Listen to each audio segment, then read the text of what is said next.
I was also meaning to ask you about the words or phrases or maybe even grammar structures that Mhm. you personally use on a regular basis, and your students, especially those above B1 level, don't really know or are not familiar with.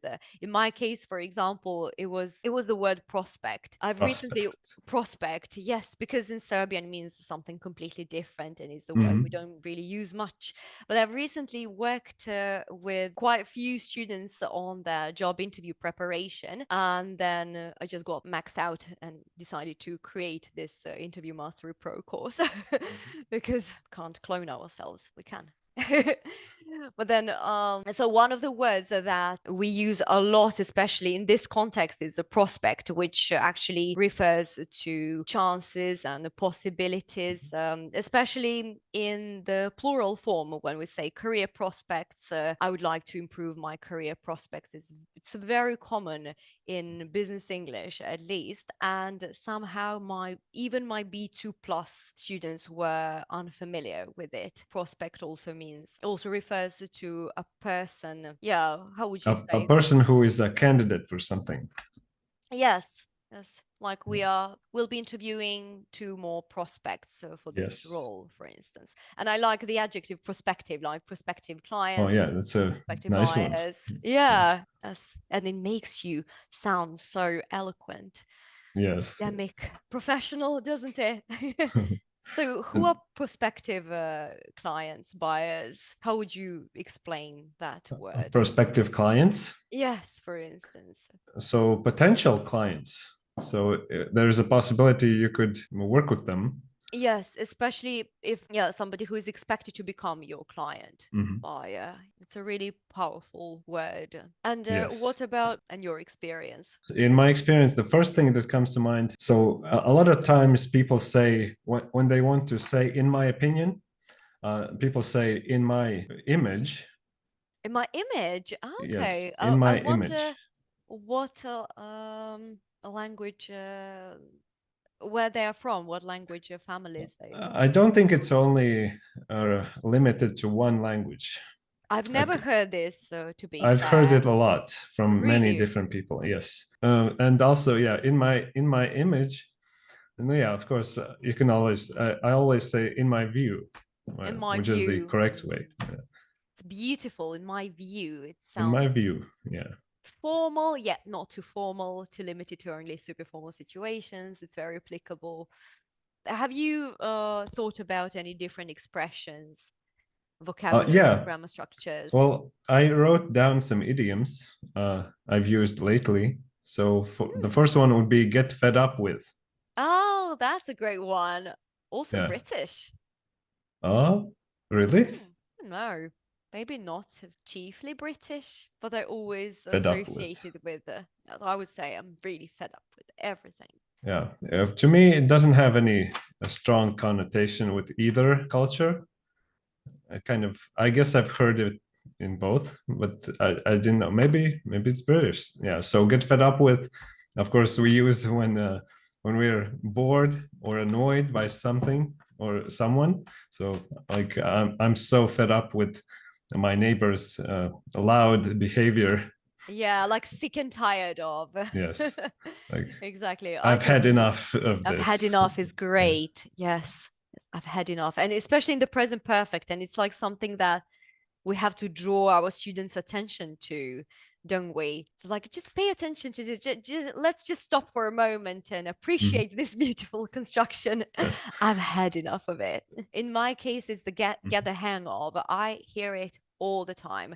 I use it all the time, and I thought that this is something that people are familiar with, but it's turned out not to be quite like that. So if you get the hang of something, it means that you learn how to do a particular task, for example, and feel confident and comfortable with it. Very widely used idiom. It takes some time to get the hang of it when you first join a new company, for instance. Mhm.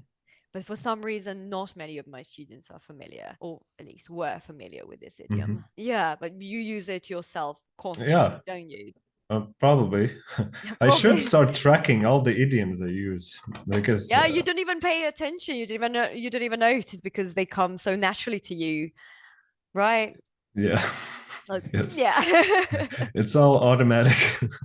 So okay, well the next one I chose is to see eye to eye. Oh, So this is a very confusing one for most of my students because they usually mhm, think that it means face to face, but actually mhm, it's not true.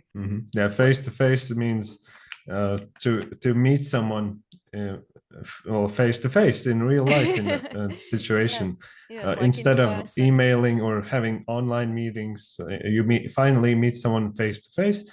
But like yeah, eye in to the see. flesh. Yeah. Yes, to see eye to eye with someone means you agree on something.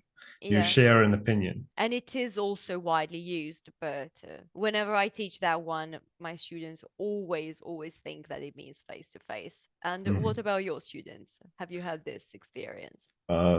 No, see eye to eye. I guess. Well, I've taught it a few times, but nobody has ever mentioned that face to face. Like, I Mm. guess the context is different. Well, you know what? You might want to ask this idiom. Well, you might want to ask one of your three Serbian students for now if what they think it means. So just let See me eye know. I'm to eye. curious. Yeah. So what Okay. do you think this one means? And you've got some Yeah. more on your list, don't you? Yeah. I have one more. So out of the blue. Out of the blue. It's a great one, really beautiful. Yeah. Love all the So color idioms. yeah. So which means to something has happened unexpectedly. So Yes, I out of the got a blue. phone call from my brother out of the blue. This is the one we touched on in this BizEng talk shop I organized last month. And when I asked, you are included in the WhatsApp group, aren't you? So Yes. I asked about some key takeaways and like their favorite expressions they picked up. So this was one of them, I think. Mm. Yeah. Great So, one. so something sudden or Mm. unexpected. Yes, it's a Yeah. really great one. It's out of the blue. From my experience, like when we talk about, we've mentioned lots of different words and expressions, and for instance, the grammar structure of how we use explain, suggest, mention, describe, same is in the same category. So this is something, this grammar rule is actually taught to students at an A2 level, actually. Most, can I say most, but loads of my, like a majority of my B2 plus students don't know how to use all these verbs correctly. So I often hear like he suggested me to do something. It's like, oh, it's just something that doesn't sound right, does it? I can't even say only to Serbian speakers because this is the mistake I hear in my Spanish, Italian, French, German speaking students as well. But if you can explain, suggest, describe, mention something to somebody, and the thing with the suggest and then also the subjunctive, like suggest that he be here, for example, and they are always surprised when I show them this construction. Like, okay, so what's this? The conjunctive is maybe super confusing. Subjunctive, yeah. Yeah. So do Subjunctive, super yeah. confusing. But I mean, it's something that we teach at a B2 level. So it's not like a Hmm. super advanced construction, is Hmm. it? But it's just something. But this construction with the explain something to somebody, say something to somebody, that's taught at an A2 level, and then at a B2 and even C1, students are still confused. And so this is quite interesting. And you've mentioned something that I had to write down in order for it not to slip my mind again. You said what comes to mind, and you said it so naturally and so Yes. easily and effortlessly What comes to that mind? comes to mind. And my students, for example, would say what comes to my mind. So Mhm. this is one of the things that we also discuss. So we don't use the possessive adjective that we say what comes to mind, what springs to mind. Mhm. We don't generally use the possessive adjective my, your, and so on. So I've Mhm. just picked up on what you said. Okay. Yeah. Really, Thank you. really great. And that reminds me of Off the top of my head. Off the top of my head. Yes. Yeah. Yes. So, which I've used it before, I guess, off the top of my head. It's a frequent one. Yes. So, if you're trying to remember something, of course, just from memory, you don't have a list of things, but you're trying to just remember at least something. It doesn't have to be a complete list of the things that you've been asked.